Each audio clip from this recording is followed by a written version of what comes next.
हम पढ़ रहे हैं वचन, वचन यानी नंबर। तो शब्द के कोई भी शब्द हो, चाहे वो कोई व्यक्ति हो, वस्तु हो, स्थान हो, संज्ञा हो, सर्वनाम हो, कोई चीज कह दो, प्राणीवाचक कह दो या अप्राणीवाचक कह दो, नॉन लिविंग थिंग्स हो जाए, तो कोई भी शब्द का वह रूप जिससे आपको ये पता चले कि वो एक है या अनेक है। अनेक मतलब बहुत सारे रूप हो सकते हैं उसके। तो आपको ये पता चले कि उसका एक रूप है या अनेक रूप है, उसे हम वचन कहते हैं। तो आप अपनी बुक निकालिए, पाठ 16 वचन। इसमें हम देखते हैं पहला चित्र जो दिखाया गया है, निम्नलिखित वाक्य को पढ़िए और रंगीन पदों पर ध्यान दीजिए। यानी रंगीन पद कौन से? वाक्य के अंदर ये जो शब्द दिख रहा है इसे हम पद कहते हैं, क्योंकि ये वाक्य के अंदर है। ये वाक्य है, इसमें जो रंगीन दिख रहा है शब्द वो वाक्य के अंदर है, इसलिए रंगीन पद कहेंगे। ये भी रंगीन पद है, ये भी रंगीन पद है। तो पहला वाक्य क्या है? बकरी घास खा रही है। बकरी घास खा रही है। कौन खा रही है? बकरी। बकरी। Very good. यहाँ पर बकरी कितनी है? संख्या में काउंट करो, नंबर्स में। मैम एक बकरी है। एक बकरी है, इसीलिए यहाँ पर बकरी एक वचन में आया है। ये शब्द जो देख रहे हो पद, वो एक वचन में है। अब यहाँ पर बहुत सारी बकरियां दिख रही है, तो हम यहाँ पर क्या लिखेंगे? बकरियां घास खा रही है। एक बात जो मैंने आपको पहले ही वाले चैप्टर से समझा रही हूँ कि जो कर्ता होता है उसके अनुसार क्रिया चेंज होती है। तो यहाँ पर बहुवचन बकरियां हैं, तो क्रिया में क्या फर्क आया? चंद्र बिंदु का। यहाँ पर है में मात्रा है, इसीलिए मात्रा होने की वजह से ये चंद्र बिंदु बिंदु में ही लिखा जाएगा, लेकिन इसका विग्रह करें तो ये चंद्र बिंदु में आएगा। देखने को लिखने को ये बिंदी के रूप में ही होगा। तो जब आपको कोई शब्द कर्ता में या उस क्रिया का प्रभाव जिस शब्द से हो रहा है, तो वो अगर बहुवचन है तो लास्ट में भी हम बहुवचन लिखेंगे। ये बात समझ आई?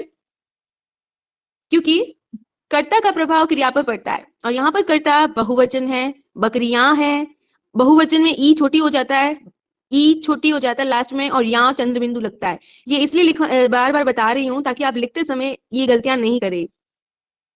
ओके, जैसे अगला वाक्य है, छात्र परीक्षा दे रही है। छात्रा, छात्रा परीक्षा दे रही है, तो छात्रा मतलब लड़की, वो एक ही है।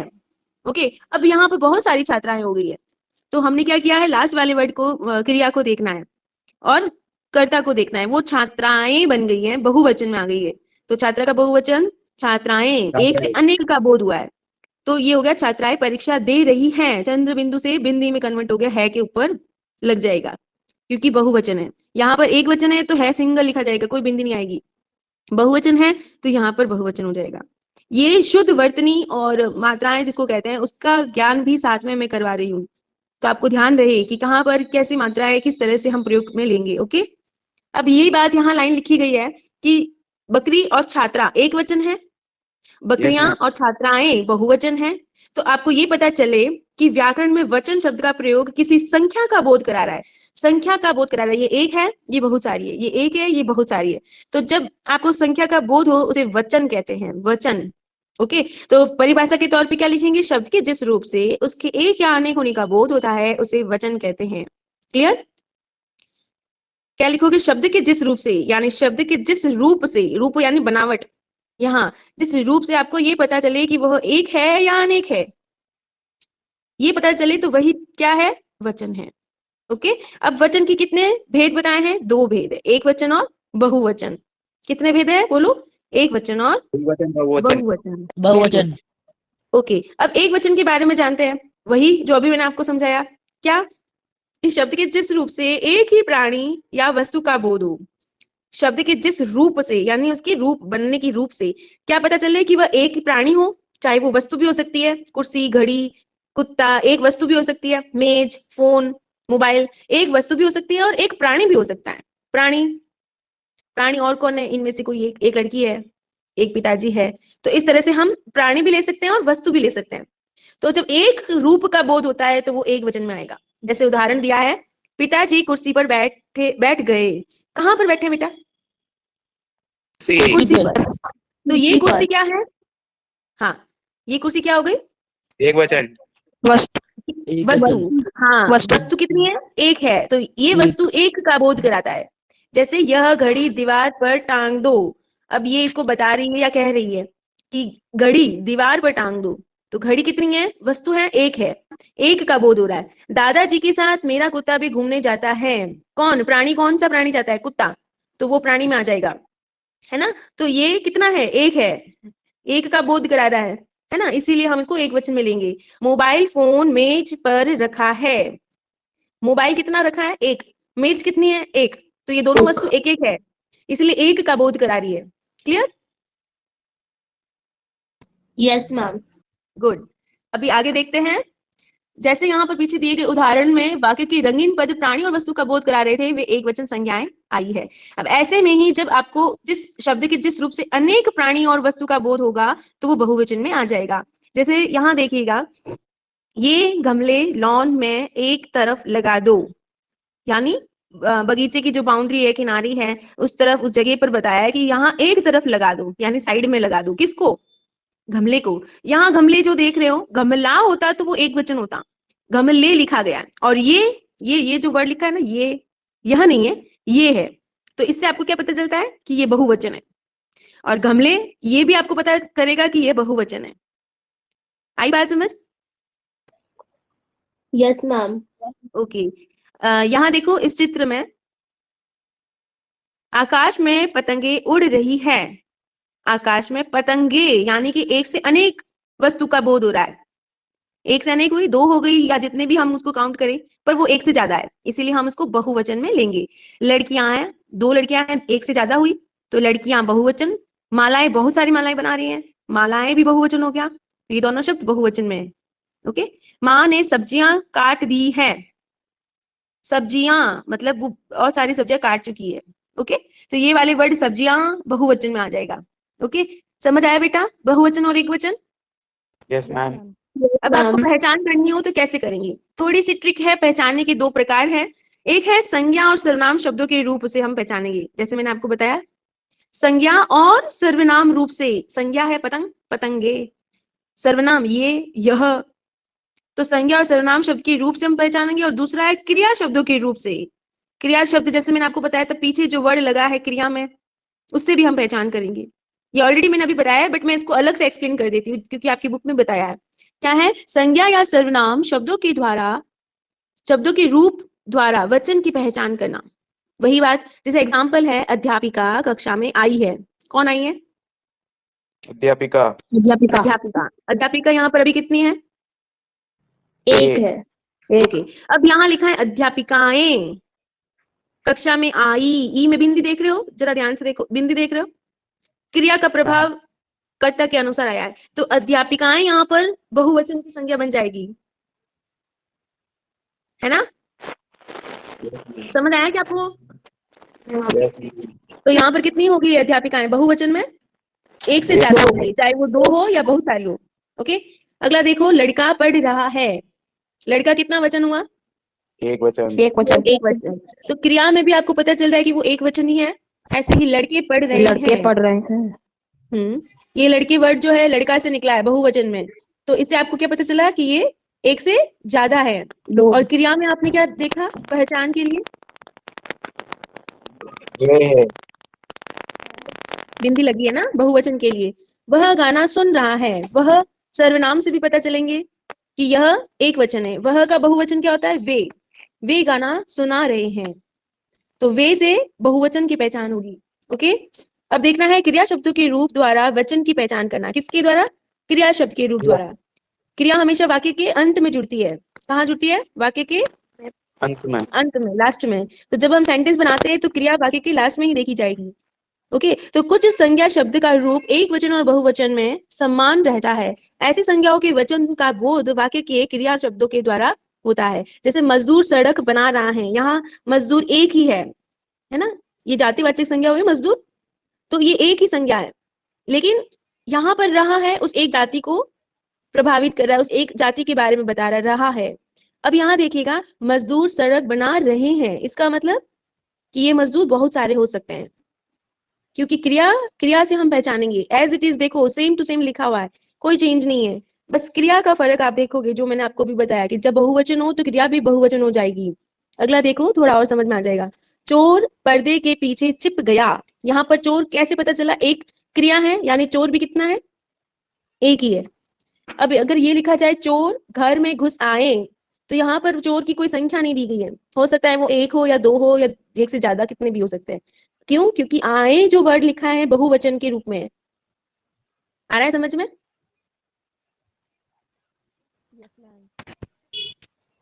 Yes ma'am. ओके, नेक्स्ट देखो, सरोवर में कमल खिला था। खिला था मतलब वो एक कमल खिला था। अब यहाँ पर बहुवचन बनाना है तो क्या लिखेंगे? सरोवर में कमल खिले खिले थे। थे। यस, तो क्रिया में हमें परिवर्तन करना होगा बहुवचन को दिखाने के लिए। तो दो तरह से पहचान करनी है, एक है संज्ञा सर्वनाम शब्द से और दूसरा है क्रिया शब्द से। ये बात समझ आई आपको? Yes ma'am. कोई doubt? Yes ma'am. No ma'am. Okay, ठीक है। अगला पॉइंट है वचन परिवर्तन, यानी जब आपको बदलना हो एक वचन से बहुवचन में तो कुछ नियम है, यानी कुछ एग्जाम्पल दिए गए। अकारांत स्त्रीलिंग शब्दों के अ को ए में बदल दिया जाएगा।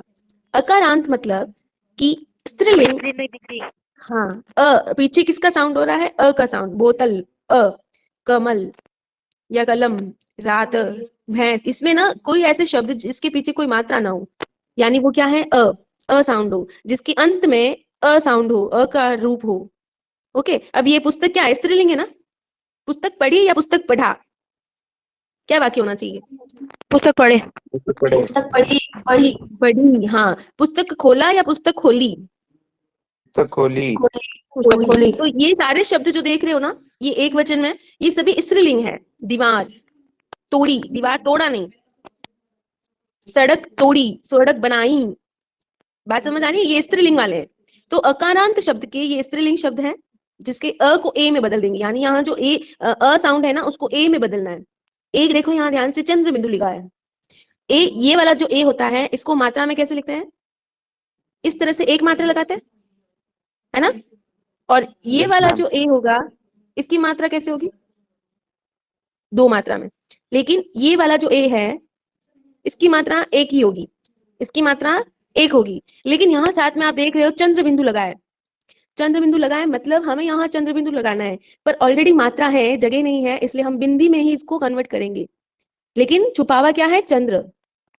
चंद्र दिखाई नहीं दे रहा है क्योंकि मात्रा आ गई है, इसलिए सिर्फ बिंदी लिखेंगे। ये बात क्लियर हुई आपकी? Yes ma'am. Yes ma'am. Okay, तो पुस्तक का बन जाएगा ए। ये वाला जो देख रहे हो ना इसको लगाकर पुस्तक का बन जाएगा पुस्तके। दीवार का दीवारें, बेल का बेले, सड़क का सड़कें, रात का रातें, ऐसे ही बात का बातें, आंख का आंखें, सबके पीछे बिंदी दिख रही है, मतलब वो ए में चंद्र बिंदु है। क्लियर? इकारांत स्त्रीलिंग शब्द में या पीछे हम प्रत्यय के रूप में जोड़ेंगे। जैसे जाति, ई कौन सी है? ई छोटी की मात्रा, तो यानी कि ये शब्द इकारांत है। नीति, निधि, लिपि, पंक्ति, समिति, तिथि, रीति, विधि, तो लास्ट वर्ण देखेंगे इन शब्द के तो वो ई से शुरू, ई से खत्म होता है, तो इसीलिए कहेंगे इकारांत शब्द, जो कि स्त्रीलिंग है। इन सबको हम स्त्रीलिंग में लेंगे। अगर ऐसे शब्द के पीछे हमें बहुवचन बनाना हो तो हम लास्ट में क्या जोड़ेंगे? या में चंद्र बिंदु आ जाता है तो या बहुवचन के रूप में चला जाएगा। यानी जाति, ई की मात्रा इकारांत स्त्रीलिंग है तो इसके पीछे हम यहाँ जोड़ेंगे, जातिया बन जाएगा। नीति के पीछे यहाँ जोड़ने से नीतियाँ, निधि, निधियाँ, इस तरह से ये सभी हो जाएगी। लीपियाँ, पंक्तियाँ, समितियाँ, तिथियाँ, रीतियाँ और विधियाँ। नेक्स्ट देखेंगे इकारांत बड़ी की मात्रा, ये थी छोटी की मात्रा। बड़ी की मात्रा में इकारांत यानी कि वे शब्द जिसके पीछे अंत में बड़ी की मात्रा लगी हो, है ना? तो ये शब्द हम देख सकते हैं, नदी, पत्नी, बेटा, देवी, मिठाई, मक्खी, रोटी, पुत्री, सखी, गली, दवाई, ई बड़ी की मात्रा, है ना? लड़की, तो ये इकारांत स्त्रीलिंग शब्द जिसमें हम ई के स्थान पर छोटी ई करेंगे या फिर ई के साथ में या भी जोड़ देंगे, यानी कि हमें उस बड़ी की मात्रा को छोटी में डालना है और साथ में या शब्द भी जोड़ देना है। कब? जब ये बड़ी ई यानी ई कारांत शब्द हो। जैसे घड़ी का बन जाएगा घड़ियाँ, नदी का बन जाएगा नदियाँ, रोटी का बन जाएगा रोटियाँ, बेटी का बन जाएगा बेटियाँ, दवाई का बन जाएगा दवाइयाँ। यहाँ जो बड़ी ई थी वो छोटी ई में बदल जाएगी और यहाँ लग जाएगा। ऐसे लड़की का लड़कियाँ बन जाएगा। इसी के आगे हम देखेंगे अगला जो कि है अकारांत। आकारांत। आ मतलब आ की मात्रा वाले शब्द जो कि स्त्रीलिंग है। माला स्त्रीलिंग है, माता स्त्रीलिंग है, गाथा स्त्रीलिंग है यानी कहानियाँ, कथा, कन्या, रचना, कविता, भावना, विद्या, ये सभी शब्द कैसे हैं? स्त्रीलिंग है, क्योंकि इसकी पहचान क्या है? इसकी आकारांत होने की पहचान है, यानी लास्ट में आ क्या डंडा लग रहा है, आ की मात्रा लग रही है। अब यहाँ ऑलरेडी मात्रा है तो इसीलिए ए की मात्रा को हम इसके साथ नहीं जोड़ेंगे, इसको हम अलग से लिखेंगे। बहुवचन बनाने के लिए क्या हो जाएगा? मालाएं। तो ये एज इट इज शब्द जो ए है चंद्र बिंदु के साथ यहाँ जुड़ जाएगा। कन्या का बन जाएगा कन्याएं, भावना का बन जाएगा भावनाएं, ए इसको अलग से हम इसके साथ जोड़ देंगे। ऐसे ही विद्या विद्याएं, कविता कविताएं, रचना रचनाएं, गाथा गाथाएं बन जाएगा। उकारांत और उकारांत और साथ में है ओ कारांत। छोटा ऊ, बड़ा ऊ और औ की मात्रा वाले शब्द लास्ट में देखेंगे। छोटा ऊ वस्तु, बहु में बड़ा ऊ, ऋतु में छोटा हूँ, धातु में छोटा हूँ, धेनु में छोटा हूँ और गौ में औ की मात्रा। तो ये जो लास्ट में हम अंत में देखते हैं, शब्द के अंत में जो वर्ण है जिस मात्रा में है उसी के नाम से इसको पुकारा जाता है। उकारांत, ऊकारांत और ओकारांत। तो ये शब्द भी स्त्रीलिंग वाले हैं और इनमें हम बहुवचन बनाने के लिए आई जोड़ेंगे, यानी ए को चंद्र बिंदु के साथ अलग से इसके साथ जोड़ेंगे। दूसरी बात, जब ऊ इसके साथ जुड़ेगा वो छोटे ऊ में चला जाएगा। क्यों? क्योंकि हमने ई के साथ भी यही किया था, जो बड़ी ई थी उसको हमने छोटी ई में बदला, है ना, बहुवचन बनाते समय। तो इसीलिए जो ऊ की मात्रा है बहुवचन में हमेशा छोटी ई में बदल जाएगी, बहुवचन में हमेशा छोटी ई में बदल जाएगी। ये ऑलरेडी छोटी है तो कोई बात नहीं, हम छोटी में ही इसको रखेंगे। गौ, गौ यानी गाय, तो इस गौ को गायें, ए बनाते ही चंद्र बिंदु आ गया, मतलब बहुत सारी गायें, बहुवचन के रूप में आ जाएगा। फिर आता है या, यानी कि कोई ऐसे शब्द जिसके लास्ट में या लिखा हो, बुढ़िया, बुढ़ी, बुढ़िया, गुडी, गुडिया या गुड्डा, गुडिया। तो ये जो शब्द या देख रहे हो ये एक वचन है। क्या है? एक वचन है। लेकिन जब या के ऊपर चंद्र बिंदु आ जाता है तो वो बन जाएगा बहुवचन में। क्या बन जाएगा? बहुवचन में। जैसे चिड़िया, ये एक वचन है, इसका बहुवचन में बन जाएगा चिड़िया चंद्र बिंदु के साथ। तो आपको इस चिन्ह से पहचानना होगा कि यह बहुवचन है। चूहिया एक वचन और चूहिया सेम एज इट इज लिखा है लेकिन चंद्र बिंदु लग गया है तो मतलब ये बहुवचन है। जैसे पुड़िया तो एक वचन हुआ लेकिन चंद्र बिंदु के साथ लिखोगे तो बहुवचन बन जाएगा। ऐसे ही बहुवचन के कुछ और शब्द हैं, जैसे आकारांत पुल्लिंग वाले शब्द, जिसमें आ को हम ए में बदलेंगे, यानी कि बेटा, आ वाला जो शब्द है उसको हमने ए में बदला है, ए एक मात्रा वाला। ठीक है। पैसा, पैसे, घोड़ा, घोड़े, गड्ढा, गड्ढे, कपड़ा, कपड़े, बच्चा, बच्चे, कुर्ता, कुर्ते। तो इन आ वाले शब्दों में यानी आकारांत पुल्लिंग वाले शब्दों के पीछे हम ए जोड़ने से इसे बहुवचन बना लेंगे। ऐसे ही कुछ और समाप्त होने वाले शब्द के पीछे क्या, अ, आ, ई, उ, ओ, इस तरह से कोई साउंड होता है, जैसे बालक, अ साउंड हो रहा है, तो अंत में जब इस तरह की मात्राओं से अंत होगा तो उस शब्द के साथ में हम कारक चिन्ह लगाएंगे। यानी बहुवचन बनाने के लिए हमें कारक चिन्ह का प्रयोग करना पड़ेगा और ये रूप ओ और यौ को जोड़ने से बनेगा। ओ की मात्रा जोड़ेंगे या फिर यौ लिखकर हम इसको जोड़ेंगे, तब कारक चिन्ह साथ में इसके जुड़ जाएगा। जैसे बालक शतरंज खेलता है, यहाँ ऑलरेडी ये करता है पर ये एक वचन है इसलिए इसके साथ कारक नहीं जुड़ा है, यानी कारक चिन्ह छुपा हुआ है, दिखाई नहीं दे रहा है। लेकिन बहुवचन बनाने के लिए हम इसके साथ में कारक चिन्ह लिखते हैं। बहुवचन में औ का प्रयोग किया और कारक चिन्ह ने लिख दिया है, यानी बालकों ने शतरंज खेली। ऐसे ही इसकी टेबल में और देखते हैं, वे अपने घर चले गए। यहाँ पर वे सर्वनाम है और घर संज्ञा है, लेकिन घर यहाँ पर एक वचन के रूप में है तो इसको हम यहाँ पर कर्म के रूप में मानेंगे। कर्ता ने कर्म को जो चिन्ह है वो इसके अंदर छुपा हुआ है, गायब है, दिखाई नहीं दे रहा है, लेकिन ये कर्म का बोध कराता है। ओके, एक वचन में कारक चिन्ह छुपे हुए होते हैं लेकिन बहुवचन में कारक चिन्ह दिखाई देते हैं। जैसे सेंटेंस है, वे अपने अपने घरों को चले गए। घरों को, यहाँ पर घर क्या है, कर्म कारक है, तो को कर्ता ने कर्म के साथ कौन सा चिन्ह है, को, इसीलिए इसके साथ जुड़ेगा। बहुवचन में कारक चिन्ह जुड़ते हैं और एक वचन में कारक चिन्ह जुड़ते नहीं है, वो उसके अंदर छुपे हुए होते हैं, दिखाई नहीं देते। जैसे हमको फल अच्छे लगते हैं, क्या अच्छे लगते हैं, फल, तो फल क्या है, कर्म के साथ में कौन सा चिन्ह आता है, को, यहाँ पर दिखाई नहीं दे रहा है लेकिन छुपा हुआ है। लेकिन अगर ये बहुवचन में बनेगा ओ की मात्रा के साथ, क्योंकि बहुवचन में हम ओ जोड़ते हैं, और तब ये कारक चिन्ह का के साथ प्रयुक्त होगा। ऐसे ही पेड़ मत काटो, क्या मत काटो, पेड़ मत काटो में बहुत सारे पेड़ों को बहुवचन में लेते हैं ओ की मात्रा में, पर यानी अधिकरण में पर, तो अधिकरण कारक चिन्ह यहाँ पर जुड़ गया पर, और ये बना है बहुवचन के साथ में। पेड़ों पर पक्षियों के घोंसले हैं। इस प्रकार से अगला वाक्य है, वह व्यक्ति निर्दोष है। कौन, व्यक्ति, व्यक्ति के साथ कौन सा वचन है, एक वचन, इसीलिए कारक चिन्ह इसके अंदर नहीं दिख रहा है। अब यहाँ पर बनाओ बहुवचन में, तब कारक चिन्ह आएगा। जैसे इन व्यक्तियों को मुक्त कर दो, किसको, व्यक्तियों को, तो ये कारक चिन्ह यहाँ दिखाई देता है। तो हमने क्या देखा, बहुवचन में कारक चिन्ह लगे होते हैं। ओ और यौ में ये बहुवचन बनता है, यौ और ओ की मात्रा में बनता है। व्यक्ति व्यक्ति यौ लिख देंगे, व्यक्तो नहीं कर देंगे, ऑलरेडी ई की मात्रा है तो यौ अलग से जोड़ेंगे। फल से बन जाएगा फलों, पेड़ से बन जाएगा पेड़ों, ओ की मात्रा लग जाएगी, या फिर यूं की मात्रा बहुवचन बनाने में। और दूसरा पॉइंट क्या, इसके साथ कारक चिन्ह लगते हैं। अब हम देख रहे हैं संबोधन, यानी किसी को पुकारना, किसी के नाम से किसी को उच्चारित करना। तो अ आ के स्थान पर हम ओ लगा देंगे, किसके स्थान पर, अ के स्थान पर या आ की मात्रा के स्थान पर हम ओ का प्रयोग करेंगे। देख रहे हो, माता आ लिखा है, बहन अ लिखा है, तो अ आ के स्थान पर हम ओ की मात्रा का प्रयोग करेंगे किसी को संबोधन करते समय, यानी किसी को पुकारते समय। ऐसे ही भाई, भाइयों, है ना, यो, ई और बड़ी ई हो तो हम पूरा वर्ड अलग से लिखेंगे, यो। ठीक है, तो भाई का बन जाएगा भाइयों, और मैंने आपको बताया था बहुवचन में ई छोटी ई आएगी, अगर ऊ हो तो भी वो छोटा ऊ आएगा, इसलिए ये बड़ी ई छोटी ई में चेंज हो जाएगी, है ना। तो क्या कहा, ई के स्थान पे हम ओ लगाएंगे, भाई भाइयों, मुनि मुनियों, ठीक है, तो ये बहुवचन की हमने क्या देखे हैं, पहचान के रूप देखे हैं कि किस किस स्थान पर हम कैसे बहुवचन लगाएंगे। अब देख रहे हैं वचन संबंधी ध्यान देने योग्य कुछ नियम यानी कुछ रूल्स बताए हैं, उन्हें हमें फॉलो करना पड़ेगा। पहला पॉइंट है सम्मान या आदर प्रकट करने वाले एक वचन के स्थान पर बहुवचन का प्रयोग किया जाता है। अंडरलाइन करना, क्या करने के लिए, सम्मान या आदर प्रकट करने के लिए, यानी कोई व्यक्ति आपसे बड़ा है, आप उसकी रेस्पेक्ट करते हैं, आदर करते हैं, उसका सम्मान रखते हैं, अगर वो एक वचन है तब भी या बहुवचन है तब भी। कहने का मतलब एक वचन के स्थान पर बहुवचन का प्रयोग करेंगे, ये नियम है। अगर वो रेस्पेक्टेड है, अगर वो व्यक्ति सम्मानित है, बड़ा है, जिसको हम रेस्पेक्ट के साथ पुकारते हैं, तो उसके लिए हम बहुवचन लगाएंगे। जैसे उदाहरण देखना, डॉक्टर साहब अभी अभी गए हैं।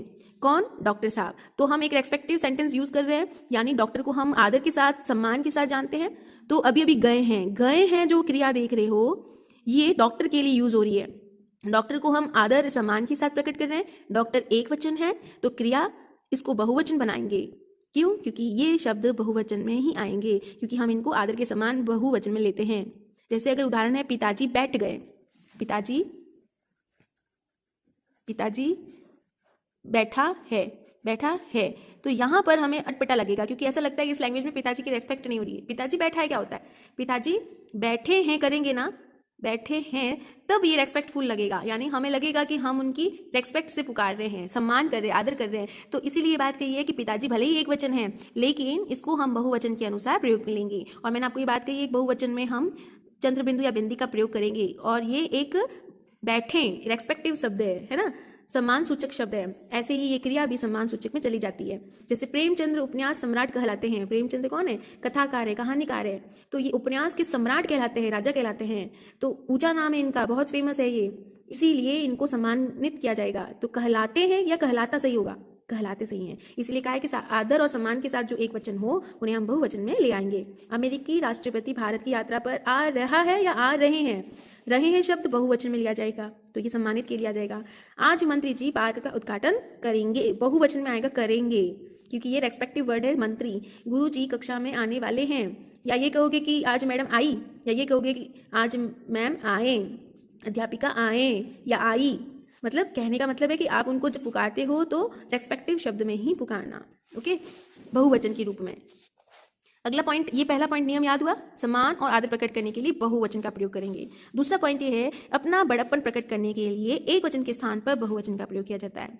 यानी आप अपने बड़ेपन के लिए, अपने को आदर सूचक बताने के लिए, खुद के लिए हम बहुवचन का प्रयोग करेंगे। जैसे मैंने कहा कि तुरंत भीतर आओ जाओ, मैंने कहा तो थोड़ा सा अटपटा सा लगेगा, ऐसा लगेगा मैं महम आ गया, घमंड आ गया।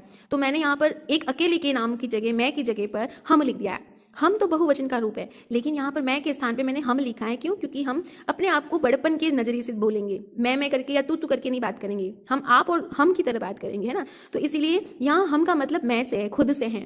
तो जब हम अपने बड़ेपन की बात करें तो मैंने कहा की जगह हम लिखेंगे हमने कहा कि तुरंत भीतर जाओ, है ना। तो ये सिंगुलर एक वचन के लिए, मैं के लिए है हम का प्रयोग, बहुवचन का प्रयोग। अगला, राजा बोले हमें एक साहसी और ईमानदार सेवक चाहिए। हमें मतलब उस राजा को चाहिए, तो वो अपने लिए सिंगुलर के लिए यूज कर रहा है हमें, ठीक है। तो ये क्या है, अपने बड़ेपन के लिए हम ऐसे शब्दों का प्रयोग करते हैं। तीसरा पॉइंट है, आदर प्रकट करने और शिष्टाचार पालन करने के लिए हम तू के स्थान पर तुम या आप का प्रयोग करेंगे। ये एक अच्छी बात है कि जब आप किसी को पुकारो तो तू तड़ाके से बात ना करके हम आप से बात करते हैं या तुम करके बात करते हैं। इसीलिए मैंने आपको संवाद लेखन में भी ये बात कही थी कि किसी को बोल रहे हो, बातचीत कर रहे हो आपस में, तो तू करके बात नहीं करेंगे, हम आप से करेंगे। ये एक शिष्टाचार वाली बात होती है ना। हमें कोई भी सुनता है ना तो उनको लगता है कि हाँ ये कितना ना शिष्टाचार वाला है, संस्कार वाला व्यक्ति है, कभी भी लैंग्वेज में तू तड़ाके से नहीं बोलता है, तो आपकी एक वैल्यू बढ़ जाती है।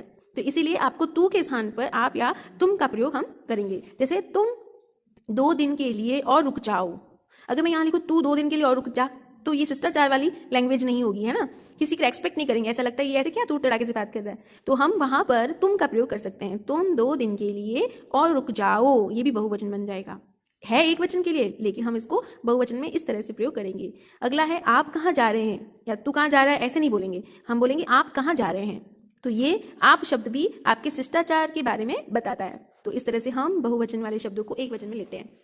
कुछ 4 पॉइंट क्या है, आंसू, बाल, दर्शन, होश, प्राण, दाम, हस्ताक्षर आदि शब्दों का प्रयोग सदैव बहुवचन में ही होता है। इन पॉइंट को ध्यान रखना, ये हमेशा बहुवचन में ही आते हैं। जैसे उसने कागजात पर हस्ताक्षर कर दिए हैं, किस पर, कागजात पर हस्ताक्षर कर दिए, यानी साइन करना, हस्ताक्षर करना, तो ये एक बहुवचन वाला शब्द हुआ है, इसलिए क्रिया भी बहुवचन हुई। आपके तो दर्शन ही दुर्लभ हो गए, दर्शन एक वचन है लेकिन ये रेस्पेक्टिव वर्ड है, तो इसको हम बहुवचन में लेंगे।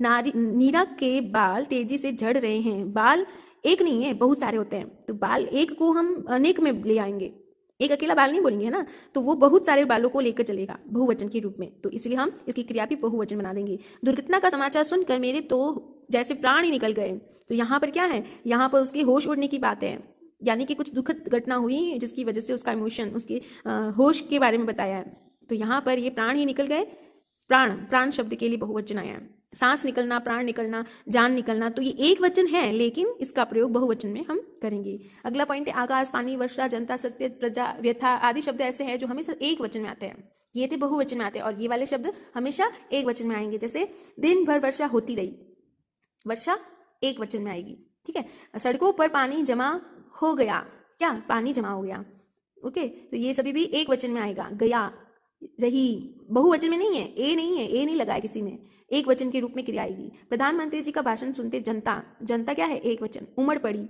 और इसमें लिंग भी देख सकते हो कि जनता संज्ञा है, जातिवाचक संज्ञा है और स्त्रीलिंग है।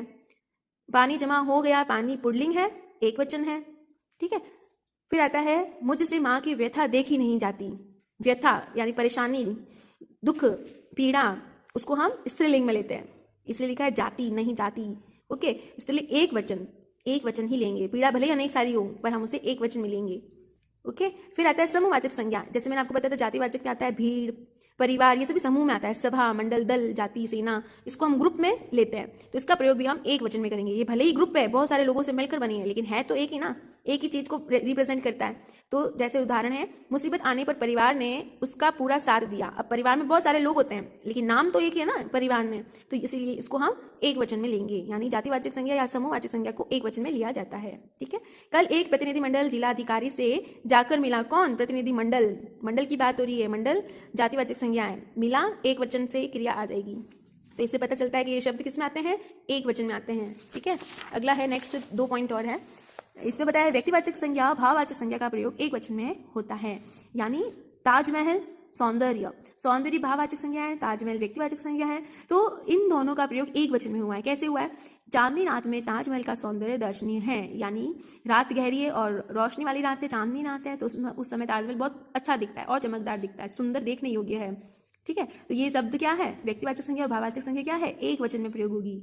अपना बचपन अभावों में बीता, या उसका बचपन अभावों में बीता, तो अपना और उसका ये क्या है, सर्वनाम है ना, सर्वनाम, तो हम इसको व्यक्तिवाचक में ले सकते हैं, और बचपन क्या है, भाववाचक संज्ञा है, तो ये शब्द इनको भी हम एक वचन में ही लेंगे।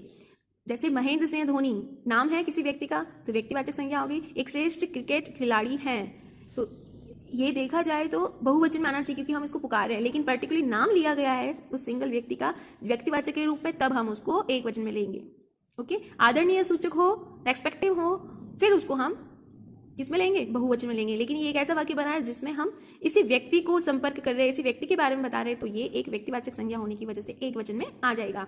अब आता है द्रव्यवाचक संज्ञाएं, जैसे कोई धातु हो गया है ना, धातु द्रव्य पदार्थ हो गए, तो उनको भी हम एक वचन में लेते हैं, जैसे सोना, लोहा, तो सोने से वाक्य क्या बना है, आजकल सोना बहुत महंगा हो गया है, सोना हो गया है मतलब एक वचन है, पुल्लिंग तो है लेकिन एक वचन भी है।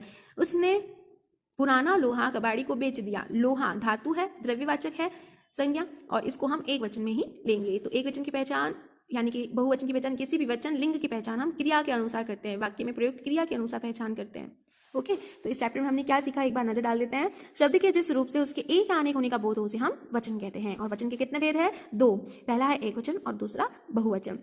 वचन की पहचान संज्ञा, सर्वनाम और क्रियापदों से होती है, यानी संज्ञा हो, सर्वनाम हो या फिर क्रिया हो, इससे हम वचन की पहचान कर सकते हैं, ओके। पद क्यों कहा है, क्योंकि ये वाक्य में प्रयुक्त वर्ड होते हैं इसलिए ये पद है। आदर प्रकट करने वाले जो भी शब्द होंगे वो एक वचन के स्थान पर बहुवचन में चले जाएंगे, किसमें, बहुवचन में, क्योंकि वो आदर सूचक होते हैं। और समूहवाचक संज्ञाएं हमेशा एक वचन में प्रयोग होगी, द्रव्यवाचक संज्ञाएं, भाववाचक संज्ञाएं ये एक वचन में प्रयोग की जाएगी, ठीक है। तो इन तीनों को हम लेते हैं, वो हमेशा एक वचन में ही आएगी। कौन कौन, समूह, द्रव्य और भाववाचक, ये एक वचन में ही आती है। फिर आता है संबंधवाचक पुल्लिंग, शब्द दोनों वचनों में एक समान होते हैं, यानी किसी को हम पुकार रहे हैं, किसी का संबंध जोड़ रहे हैं, तब हम उसको दोनों वचनों में ही प्रयोग कर सकते हैं। अगर पुल्लिंग वाला है तो हम उसको एक वचन में भी ले सकते हैं और बहुवचन में भी ले सकते हैं। वचन परिवर्तन करने के जो नियम हमने भी 5-6 पॉइंट पढ़े हैं, उनके द्वारा एक वचन से हम बहुवचन में बना सकते हैं। जैसे ये वाले पॉइंट्स जो संज्ञा, सर्वनाम, विशेषण, जातिवाचक हो गया, समूहवाचक हो गया, कुछ ऐसे वर्ड निर्धारित किए गए हैं जो हमेशा एक वचन में आते हैं और बहुवचन में आते हैं। आदर सूचक प्रकट करने वाले, शिष्टाचार वाली भाषा में जिसमें हम आप और तुम का प्रयोग करते हैं, बड़प्पन, अपना बड़प्पन बताने के लिए हम का प्रयोग करते हैं, सम्मान और आदर की बात करने के लिए हम उस क्रिया में बहुवचन लगाते ही हैं। आई होप ये पार्ट आपको अच्छे से समझ में आया होगा। फिर मिलेंगे हम इसके नए पार्ट में, तब तक खुश रहे, स्वस्थ रहे, मस्त रहे। धन्यवाद।